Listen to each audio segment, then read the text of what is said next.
Hey there, here's another success tip for originators. Creating the magic of getting yeses. Now, let's face it, what do we always want to do? We want to get more people to say yes to us. So we want to get agents to say yes to us, any kind of referral partner to say yes to us, borrowers to say yes to us. And if you've been in this business long enough, you've had a number of people that have said yes to you. So we already know how to do it. But the question is, do we really know how to do it in the most effective way?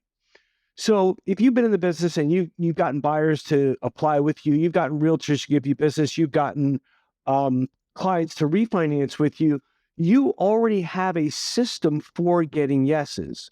But the question that I always ask is, are you doing it in a systematic way? Are you doing it in a way that maximizes the likelihood that whomever you're speaking with will say yes?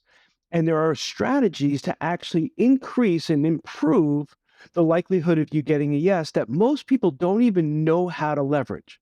Now, before I go any further, what I want you to understand is this is not about manipulating people. This is not about getting people to say yes to you when they really should say no to you.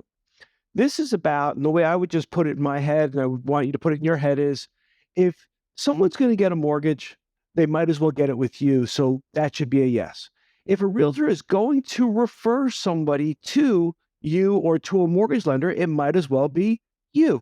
So when I talk about getting yeses, I'm not talking about getting people to say yes, which is going against what they really want to do. I'm talking about getting those who are looking for a product or looking for a service or looking for a solution and getting them to actually say yes.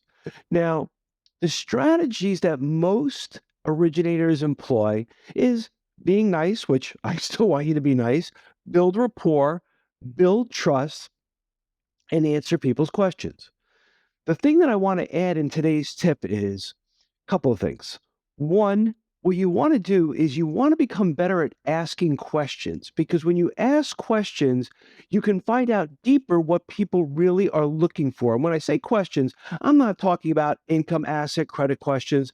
I'm not talking about the standard questions that everybody might ask a realtor as far as, their business and everything else.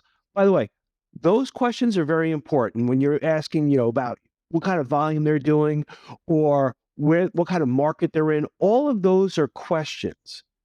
But here's the key. The key is the way the brain works, the way you increase the likelihood of somebody saying yes to you is when you ask more emotional questions. Because the way the majority of people will make buying decisions is this way. We buy with emotion and we justify our decisions to buy with logic. So if I rewind for just a second, and let's say you're speaking with a realtor and you're finding out about their production and their market and all those things, those are all logical questions. They are relevant, but when you start asking questions about pain, what are their frustrations? What are the challenges that they're facing that nobody is helping them with? Or what are the challenges they're facing that if they had a wish list, they would love somebody to help them solve? If you're speaking with borrowers, asking them questions about their frustrations in finding a home or their frustrations in finding the right mortgage, or if they've gone through mortgage financing before, did they achieve any, not achieve, I'm sorry, experience any frustrations before? Pain and pleasure are the reason why we do everything we do. We either look to avoid pain or we look to gain pleasure. And what happens is the majority of people in the mortgage industry, the majority of originators, they always focus on triggering that pleasure by always talking about solutions. And that works. But when approximately, and there's all different studies out there, but approximately 90% of human beings will do more to avoid pain than they'll ever do to gain pleasure. Why wouldn't you go after solving people's pain points? So, from today forward, what I want you to do is I want you to start thinking about asking questions to uncover whether it's a borrower, whether it's a referral partner, whether it's a realtor, what their frustrations are, what their challenges are, because by doing that, first of all, you are triggering emotion. Second, if you ask people how they feel when they get to, excuse the language, but they get to bitch and complain, people like to bitch and complain. And what's really cool is they like people who will listen to them bitch and complain.